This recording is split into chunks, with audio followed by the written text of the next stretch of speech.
back, and welcome to today's reading of First Maccabees, chapters 8 and 9. Now Judas heard of the fame of the Romans, that they were very strong and were well disposed toward all who made an alliance with them, that they pledged friendship to those who came to them, and that they were very strong. He had been told of their wars and of the brave deeds that they were doing among the Gauls, how they had defeated them and forced them to pay tribute, and what they had done in the land of Spain to get control of the silver and gold mines there, and how they had gained control of the whole region by their planning and patience, even though the place was far distant from them. They also subdued the kings who came against them from the ends of the earth, until they crushed them and inflicted great disaster on them. The rest paid them tribute every year. They had crushed in battle and conquered Philip and King Perseus of the Macedonians, and others who rose up against them. They had also defeated Antiochus the Great, king of Asia, who went to fight against them with 120 elephants and with cavalry and chariots and a very large army. He was crushed by them. They took him alive and decreed that he and those who would reign after him should pay a heavy tribute and give hostages and surrender some of their best provinces, the countries of India, Media, and Lydia. These they took from him and gave to King Eumenes. The Greeks planned to come and destroy them, but this became known to them, and they sent a general against the Greeks and attacked them. Many of them were wounded and fell, and the Romans took captives their wives and children. They plundered them, conquered the land, tore down their strongholds, and enslaved them to this day.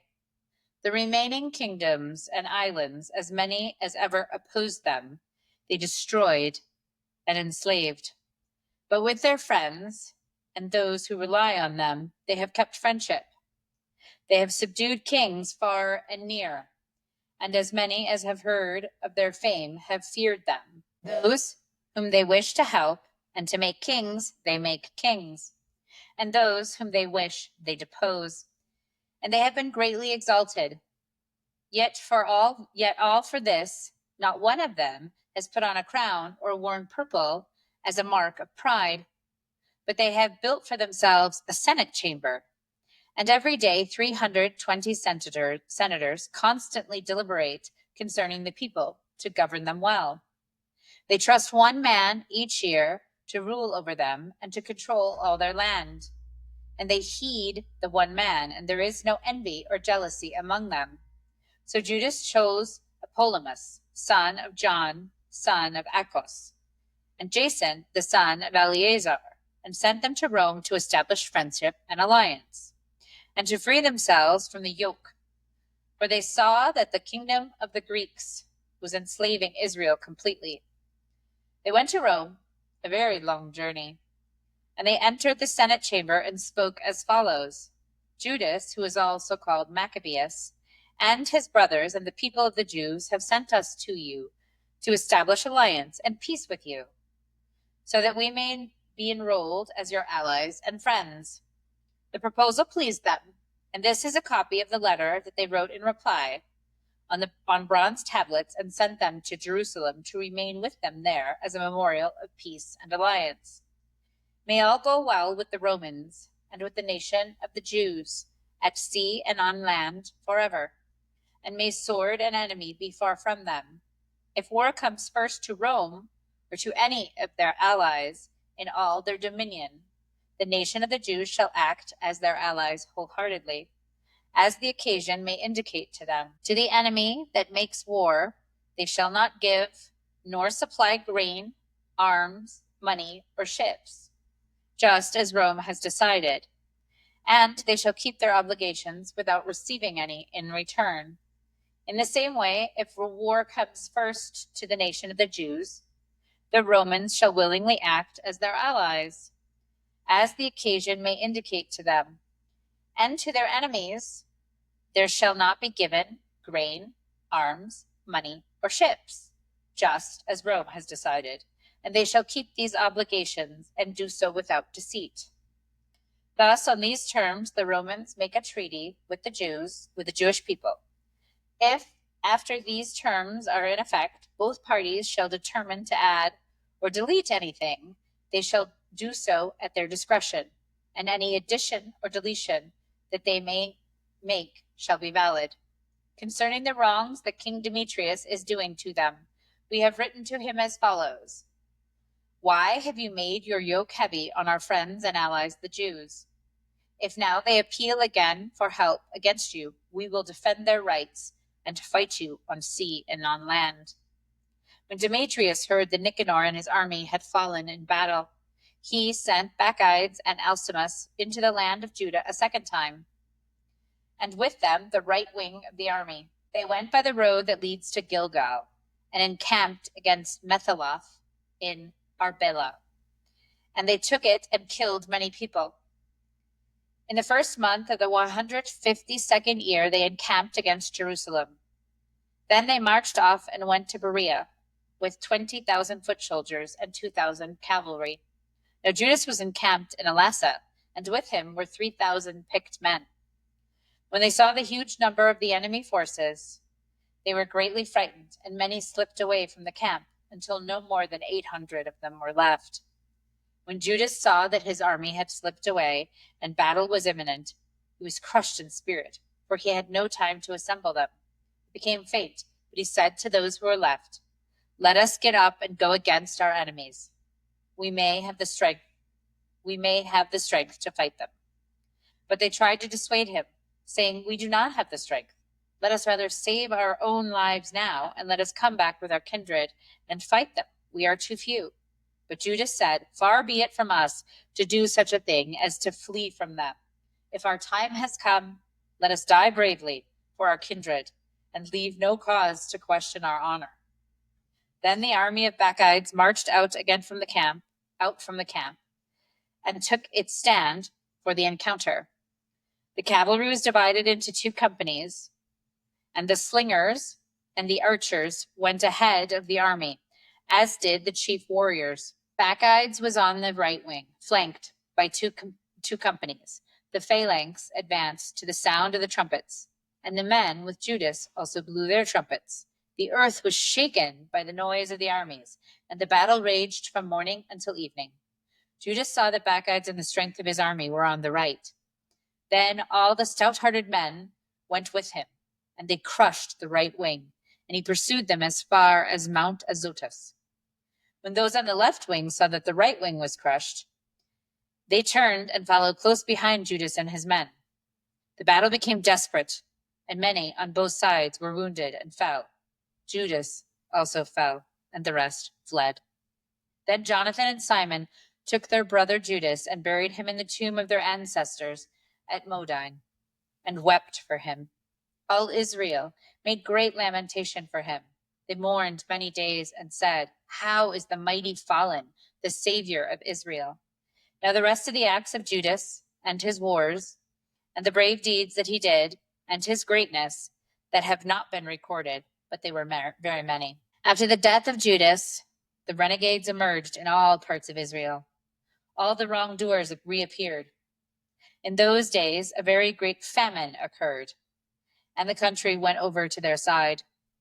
Bacchides chose the godless and put them in charge of the country. They made inquiry and searched for the friends of Judas and brought them to Bacchides, who took vengeance on them and made sport of them. So there was great distress in Israel. Such had not been since the time that the prophets ceased to appear among them. Then all the friends of Judas assembled and said to Jonathan, "Since the death of your brother Judas, there has been no one like him to go against our enemies and Bacchides, and to deal with those of our nation who hate us. Now therefore, we have chosen you today to take his place as our ruler and leader to fight our battle." So Jonathan accepted the leadership at that time in the place of his brother Judas. When Bacchides learned of this, he tried to kill him, but Jonathan and his brother Simon and all who were with him heard of it, and they fled into the wilderness of Tekoa and camped by the water of the pool of Asbar. Bacchides found Swish, swash, swish, swash, splash, bash, bash. Doopy-doopy-doo. Bush bash. Celebrate. Bacchides found this out on the Sabbath day, and he, with all his army, crossed the Jordan.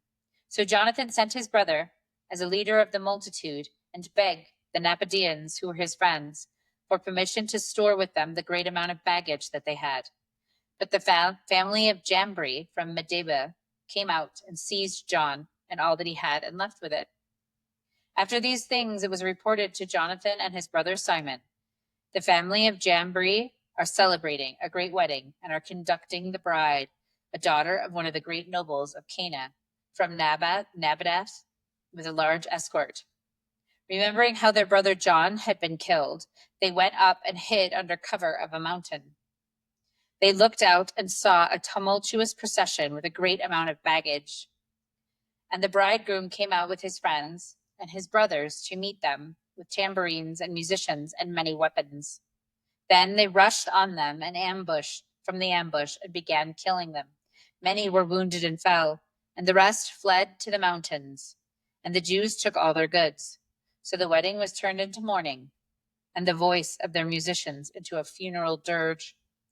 After they had fully avenged the blood of their brother, they returned to the marshes of the Jordan. When Bacchides heard of this, he came with a large force on the Sabbath day into the banks of the Jordan. And Jonathan said to those with him, "Let us get up now and fight for our lives, for today things are not as they were before. For look, the battle is in front of us and behind us. The water of the Jordan is on this side and on that. With marsh and thicket, there is no place to turn. Cry out now to heaven, that you may be delivered from the hands of our enemies." So the battle began, and Jonathan stretched out his hand to strike Bacchides, but he eluded him and went to the rear. Then Jonathan and the men with him leapt into the Jordan and swam across to the other side, and the enemy did not cross the Jordan to attack them. And about 1,000 of Bacchides' men fell that day. Then Bacchides returned to Jerusalem and built strong in the cities of Judea, the fortress in Jericho, and Emmaus, and Beth Horon, and Bethel, and Timnath, and Pharathon, and Tephon, and with high walls, and gates and bars. Then he placed garrisons in them to harass Israel. He also fortified the town of Bethzor and Gazara, and the citadel, and in them he put troops and stores of food. And he took the sons of the leading men of the land as hostages, and put them under guard in the citadel at Jerusalem. In the 153rd year, in the 2nd month, Alcimus gave orders to tear down the wall of the inner court of the sanctuary. He tore down the work of the prophets, but he only began to tear it down, for at that time Alcimus was stricken, and his work was hindered. His mouth was stopped, and he was paralyzed, so that he could no longer say a word or give commands concerning his house. Then Alcimus died at that time in great agony. When Bacchides saw that Alcimus was dead, he returned to the king, and the land of Judah had rest for 2 years. Then all the lawless plotted and said, "See, Jonathan and his men are living in quiet and confidence. So now let us bring Bacchides back, and he will capture them all in one night." And they went and consulted with him. He started to come with a large force and secretly sent letters to all his allies in Judea, telling them to seize Jonathan and his men, but they were unable to do it, because their plan became known. And Jonathan's men seized about 50 of the men of the country who were leaders in this treachery and killed them. Then Jonathan with his men and Simon withdrew to Bethbasai in the wilderness. He rebuilt the parts of it that had been demolished, and they fortified it. When Bacchides learned of this, he assembled all his forces and sent orders to the men of Judea. Then he came and encamped against Bethbasai. He fought against it for many days and made machines of war. But Jonathan left his brother Simon in the town while he went out to the country, and he went with only a few men. He struck down Odomera and his kindred, and to the people of Phasiron in their tents. Then he began to attack and went into battle with his forces. And Simon and his men sallied out from the town and set fire to the machines of war. They fought with Bacchides, and he was crushed by them. They pressed him very hard, for his plan and his expedition had been in vain. So he was very angry at the renegades who had counseled him to come into the country, and he killed many of them. Then he decided to go back to his own land. When Jonathan learned of this, he sent ambassadors to him to make peace with him and obtain release of the captives. He agreed and did as he said. And he swore to Jonathan that he would not try to harm him as long as he lived. He restored to him the captives whom he had taken previously from the land of Judah. And then he turned and went back to his own land, and did not come again into their territory. Thus the sword ceased from Israel. Jonathan settled in Michmash and began to judge the people, and he destroyed the godless out of Israel. 1 Peter chapter 4. Since therefore Christ suffered in the flesh, arm yourselves with the same way of thinking. For whoever has suffered in the flesh has ceased from sin, so as to live for the rest of the time in the flesh, no longer for human passions, but for the will of God. The time that is past suffices for doing what the Gentiles want to do, living in sensuality, passions, drunkenness, orgies, drinking parties, and lawless idolatry. With respect to this, they are surprised when you do not join them in the same flood of debauchery, and they malign you. But they will give account to him who is ready to judge the living and to the dead.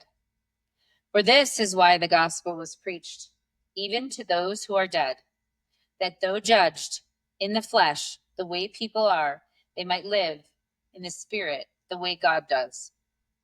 The end of all things is at hand.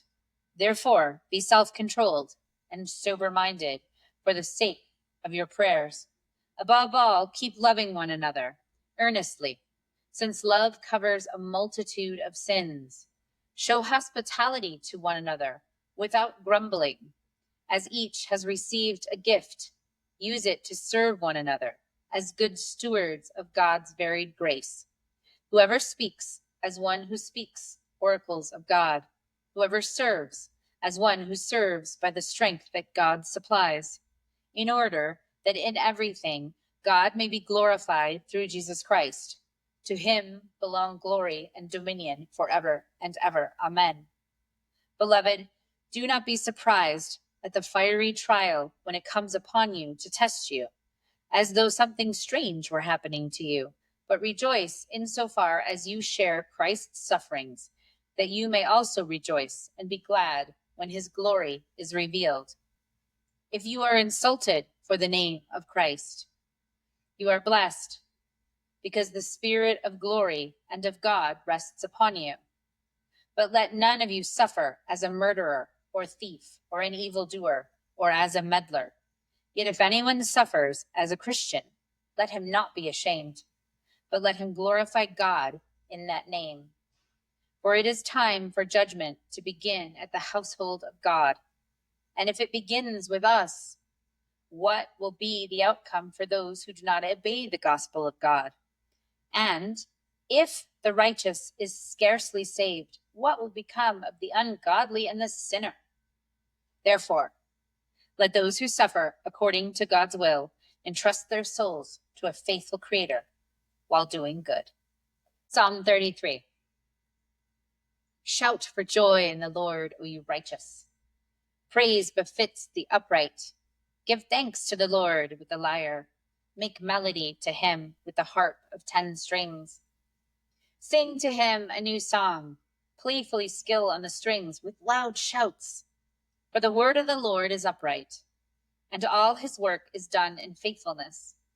He loves righteousness and justice. The earth is full of steadfast love of the Lord. By the word of the Lord the heavens were made, and by the breath of his mouth all their host. He gathers the waters of the sea as a heap. He puts the deep in storehouses. Let all the earth fear the Lord. Let all the inhabitants of the world stand in awe of him. For he spoke, and it came to be. He commanded, and it stood firm. The Lord brings the counsel of the nations to nothing. He frustrates the plans of the peoples. The counsel of the Lord stands forever, the plans of his heart to all generations.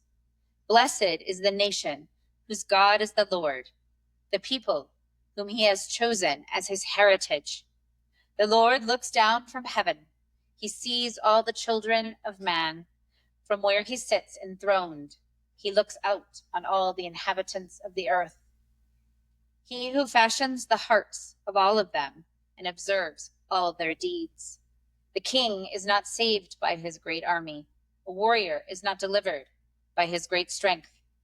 The war horse is a false hope for salvation, and by its great might it cannot rescue. Behold, the eye of the Lord is on those who fear him, on those who hope in his steadfast love, that he may deliver their soul from death and keep them alive in famine. Our soul waits for the Lord. He is our help and our shield, for our heart is glad in him, because we trust in his holy name. Let your steadfast love, O Lord, be upon us, even as we hope in you. Thus ends the reading for today. Never walk alone.